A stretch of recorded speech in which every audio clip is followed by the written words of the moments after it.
अब हम किसानों को 2 गारंटी दे रहे हैं। सबसे पहले, अगर नरेंद्र मोदी अरबपतियों का कर्जा माफ कर सकता है तो कांग्रेस पार्टी किसानों का कर्जा माफ करने जा रही है।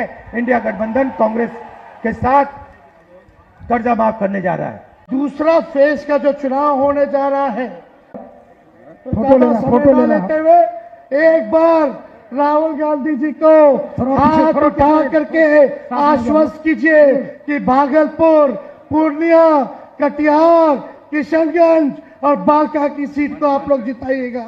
एक बार हाथ उठा करके सभी लोग आश्वस्त कीजिए। भागलपुर की जनता जिंदाबाद, जिंदाबाद, जिंदाबाद।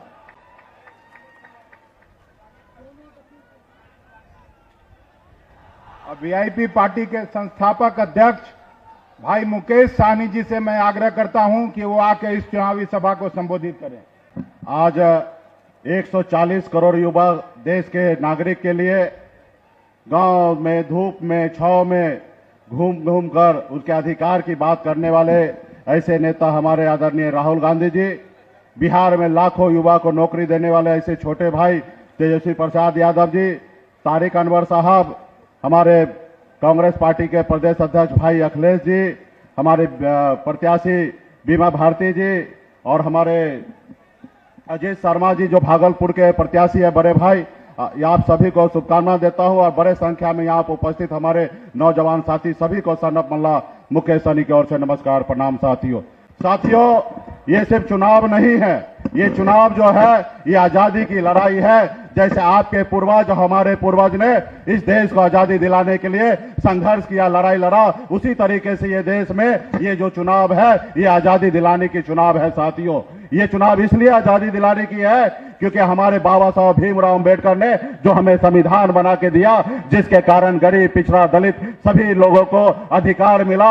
आज इस समय में ऐसे सरकार आ गए हैं जिसको बदलने की बात कर रहे हैं। साथियों, इसलिए तमाम हमारे युवा साथी सभी से आग्रह है कि मजबूती से लड़ाई लड़िए, संघर्ष कीजिए और खास करके वीआईपी पार्टी के जितने भी यहाँ पे नेतागण है, जो हमारे कार्यकर्ता है, आप सभी से आग्रह है कि आपने हाथ में गंगा जल लेकर संकल्प लिया है कि अपने हक अधिकार के लिए, अपने आने वाले पीढ़ी के बच्चे के भविष्य के लिए हम संघर्ष करेंगे। तो ये समय आ चुका है 2024 में परिवर्तन लाने का। साथियों, आज देखिए हमारे देश के माननीय प्रधानमंत्री नरेंद्र मोदी जी 75 साल की उम्र हो गए, उसके बाद भी देश के लोगों से तीसरी बार मौका मांग रहे। और एक तरफ हमारे पास योजना जो लाए, अग्निवीर योजना, जिसमें 18 साल में आइए और 22 साल में रिटायर हो जाइए। आप बताइए, ये देश के गरीब युवा का सरकार है? ये सारी गरीब युवा सरकार नहीं है। ये युवा को रोजगार, बेरोजगार रखने की सोच रहे हैं और अपने आप को 75 साल के बाद भी प्रधानमंत्री का चार रख रहे। इसलिए साथियों, पूरे देश में हवा बह चुका है। आपने कल देखा कि किस तरीके से चारों के चारों सीट पर मजबूती से हम लोग बिहार में जीत रहे हैं और इसी तरीके से पूरे देश में मजबूती से हमारा इंडिया गठबंधन का सरकार बन रहा। आप लोग मजबूती से साथ रहिए। पूरे बिहार में हम लोग मजबूती से काम कर रहे हैं। बहुत बहुत धन्यवाद देता हूं तमाम यहाँ पे सभी साथी को, बहुत बहुत धन्यवाद। चुनाव है और एक तरफ गठबंधन, कांग्रेस पार्टी, आरजेडी और इंडिया गठबंधन, और दूसरी तरफ आरएसएस, बीजेपी और हिंदुस्तान के 3-4 अरबपति। देखिए, ये जो चुनाव है ये संविधान को बचाने का चुनाव है।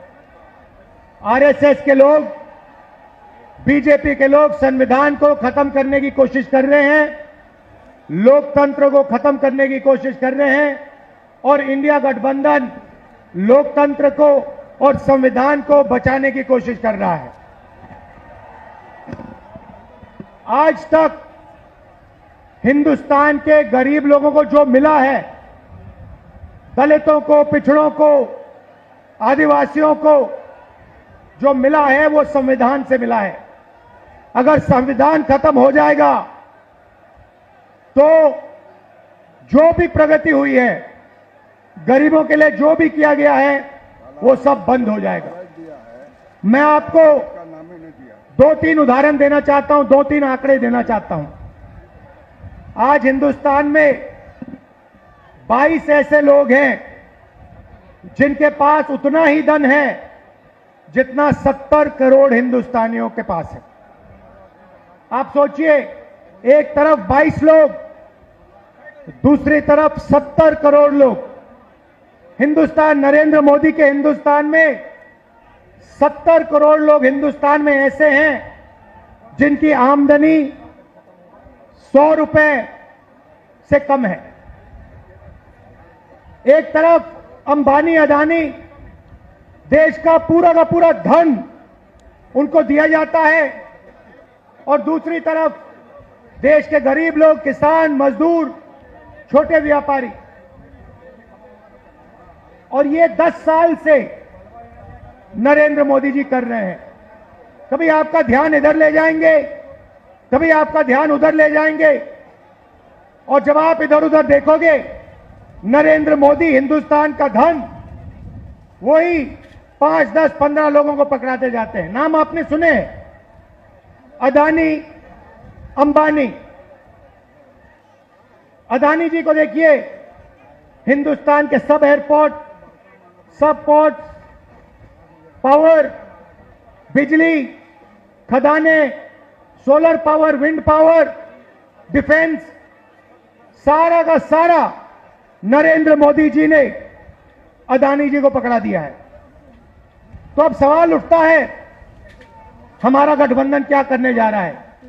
देखिए, ये जो बीजेपी के लोग बोल रहे हैं कि इतनी सीटें आएंगी, उतनी सीटें आएंगी, मैं सीधा बता देता हूं आपको, इनको 150 से ज्यादा नहीं मिलने वाली है। ये जो भी कहना चाहे कह लो, 150 से एक ज्यादा नहीं आने वाली। अब हमारा गठबंधन क्या करेगा, मैं आपको सीधा बता देता हूं। देखिए, नरेंद्र मोदी जी ने 22-25 लोगों का 16 लाख करोड़ रुपया कर्जा माफ किया है। 16 लाख करोड़ रुपया मतलब जितना हमने किसानों का कर्जा माफ किया था, आपको याद होगा, याद है ना? जितना हमने किसानों का कर्जा माफ किया, अगर आप उसको 25 बार माफ करो, उतना पैसा नरेंद्र मोदी जी ने हिंदुस्तान के 4, 5, 10 उद्योगपतियों को दिया है कर्जा माफ करके। 25 साल का मनरेगा का पैसा उनका माफ हुआ है। तो अब गठबंधन ने निर्णय ले लिया है, जितना पैसा नरेंद्र मोदी ने अरबपतियों को दिया, उतना ही पैसा इंडिया गठबंधन, कांग्रेस पार्टी गरीबों को देने जा रही है। हमारी पहली योजना महालक्ष्मी योजना, हिंदुस्तान के सारे गरीब परिवारों की लिस्ट निकालेंगे। हर परिवार में से एक महिला चुनी जाएगी और उस महिला के बैंक अकाउंट में सीधा कांग्रेस पार्टी साल का 1 लाख रुपया, महीना का 8,500 रुपए डाल देगी। खटाखट हर महीने 8,500 रुपए पैसा महिला के बैंक अकाउंट में जाएगा, मगर परिवार के लिए उसका प्रयोग होगा। दूसरी बात, नरेंद्र मोदी जी ने हिंदुस्तान को बेरोजगारी का सेंटर बना रखा है। जहां भी आप देखो, किसी भी युवा से पूछो क्या करते हो, कहते हैं कुछ नहीं करते। 7-8 घंटे इंस्टाग्राम, फेसबुक पे बैठे रहते हैं। क्यों? क्योंकि नरेंद्र मोदी जी ने देश में बेरोजगारी फैला दी है सब जगह। जो लोग रोजगार देते थे, उनको नोटबंदी और गलत जीएसटी से नरेंद्र मोदी जी ने खत्म कर दिया। नतीजा यह है कि आज हिंदुस्तान में रोजगार पैदा नहीं हो सकता। अब जो अमीर घर के बेटे होते हैं, रोजगार के मार्केट में घुसने के लिए उनका तरीका होता है, उनको 1 साल की अप्रेंटिसशिप मिलती है, टेम्पररी नौकरी मिलती है, उनकी ट्रेनिंग होती है और उनको पैसा मिलता है। मगर यह सुविधा हिंदुस्तान के बेरोजगार युवाओं को नहीं मिलती। अप्रेंटिसशिप अरबपति के बेटे कर सकते हैं, बड़े बड़े अमीर लोगों के बेटे कर सकते हैं, मगर हमारा जो युवा है, बेरोजगार युवा है, वो नहीं कर सकता। तो हमारी दूसरी योजना, जिसको हमने पहली नौकरी पक्की कहा है, अब पहली नौकरी पक्की का मतलब बता देता हूं। हिंदुस्तान के सारे ग्रेजुएट्स, डिप्लोमा होल्डर्स, सारे के सारों को हम एक अधिकार देने जा रहे हैं, अप्रेंटिसशिप का अधिकार। ताली बजाओ थोड़ा और। अभी मैं आपको समझाऊंगा, फिर देखना। अप्रेंटिसशिप का अधिकार मतलब हिंदुस्तान के हर युवा को पहली नौकरी का अधिकार हमारी अगली सरकार देने जा रही है।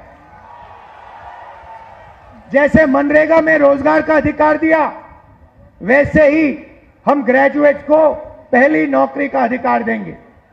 पहली नौकरी का अधिकार का मतलब हिंदुस्तान के सारे ग्रेजुएट होल्डर, डिप्लोमा होल्डर, उन सबको 1 साल के लिए अप्रेंटिसशिप मिलेगी। 1 लाख रुपए साल का, 8,500 रुपए महीने का, खटाखट उनके बैंक अकाउंट में जाएगा। उनकी ट्रेनिंग होगी और अगर पहले साल उन्होंने अच्छा काम किया तो उनको परमानेंट नौकरी मिलेगी। ये जो अप्रेंटिसशिप वाली नौकरियां होंगी, ये प्राइवेट सेक्टर में होंगी, पब्लिक सेक्टर यूनिट्स में होंगी, सरकार में होंगी। तो करोड़ों युवाओं को ट्रेनिंग मिलेगी, हिंदुस्तान को एक वर्कफोर्स मिलेगी, ट्रेंड वर्कफोर्स मिलेगी।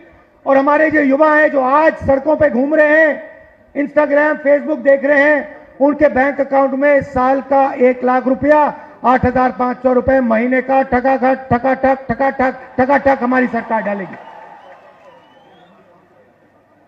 आपने देखा होगा, किसान नरेंद्र मोदी के खिलाफ खड़े हैं।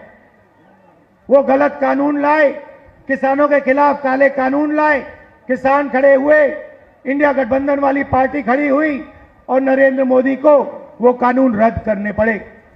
अब हम किसानों को 2 गारंटी दे रहे हैं। सबसे पहले, अगर नरेंद्र मोदी अरबपतियों का कर्जा माफ कर सकता है तो कांग्रेस पार्टी किसानों का कर्जा माफ करने जा रही है। इंडिया गठबंधन कांग्रेस के साथ कर्जा माफ करने जा रहा है। और दूसरा, बाकी लोगों को अपने प्रोडक्ट्स के लिए सही दाम मिलता है। बड़ी बड़ी कंपनियां मार्केट में जो भी बेचती हैं, उन्हें सही दाम मिलता है, किसान को सही दाम नहीं मिलता। किसान सिर्फ मिनिमम सपोर्ट प्राइस अपने अनाज के लिए, धान के लिए सही दाम मांग रहा है। हम हिंदुस्तान के किसान को गारंटीड कानूनी मिनिमम सपोर्ट प्राइस देने जा रहे हैं। उसको अपने धान के लिए, शुगर केन के लिए market rate minimum support price मिलेगी, सही दाम उसको मिलने जा रहा है। और आखिरी बात आपसे कहना चाहता हूं, नरेंद्र मोदी ने सेना के खिलाफ, हिंदुस्तान के खिलाफ अग्निवीर योजना लागू की है। यह योजना हिंदुस्तान के किसी युवा को नहीं अच्छी लगती। जैसे ही हमारी इंडिया गठबंधन की सरकार आएगी, ये अग्निवीर योजना को उठा के हम बाहर फेंक देंगे, खत्म कर देंगे। इसकी कोई जरूरत नहीं है। हिंदुस्तान को 2 तरीके के शहीद नहीं चाहिए। एक शहीद चाहिए, एक तरीके का शहीद चाहिए। शहीद का दर्जा सबको मिले, पेंशन सबको मिले, कैंटीन सबको मिले। 2 अलग अलग तरीके के जवान नहीं चाहिए हमें। इसलिए अग्निवीर योजना को उठा के फेंक देंगे। जैसे पहले होता था वैसे करेंगे। इन्होंने 5 अलग तरीके की जीएसटी बना रखी है। ये जीएसटी को हम बदलेंगे। एक टैक्स होगा, कम से कम टैक्स होगा। और आखिरी बात, हमारे जो मनरेगा का काम करते हैं, आशा आंगनवाड़ी का काम करते हैं, सीधा मैं आपको बता देता हूं, जो आशा और आंगनवाड़ी का काम कर रहे हैं उनकी जो आमदनी है उसको हम दुगना करने जा रहे हैं और जो मिनिमम वेज है हिंदुस्तान में उसको हम 400 रुपए, कम से कम 400 रुपए का बनाने जा रहे हैं। मनरेगा मजदूरों को 400 रुपए मिलने जा रहा है। अब आप हमारे जो 5 कैंडिडेट्स हैं, अजीत शर्मा जी, तारिक अनवर साहब, बिमा भारती जी, जावेद साहब और जयप्रकाश यादव जी का पूरा समर्थन कीजिए, भारी बहुमत से इनको जिताइए और इंडिया गठबंधन की आप सरकार बनाइए। आप सबका दिल से धन्यवाद, नमस्कार। सम्मानित करने के लिए जिलाध्यक्ष परवेज जमाल साहब, चंद्रशेखर यादव जी, राजेश सिंह जी, राजेश मिश्रा जी, प्रवीण सिंह कुशवाहा जी, अमित आनंद जी, तरुण पासवान जी, बंटी चौधरी जी, तिरुपति नाथ जी, हमारे भाई पासवान जी, आप तमाम साथियों से निवेदन है एक बार जोरदार तालियों के साथ आपकी दोनों हाथें ऊपर उठी होने चाहिए। जोरदार तालियों के साथ स्वागत करते रहे, साथ साथ आपका आशीर्वाद इन तमाम जो हमारे प्रत्याशी है उनको निश्चित तौर पर मिलना चाहिए।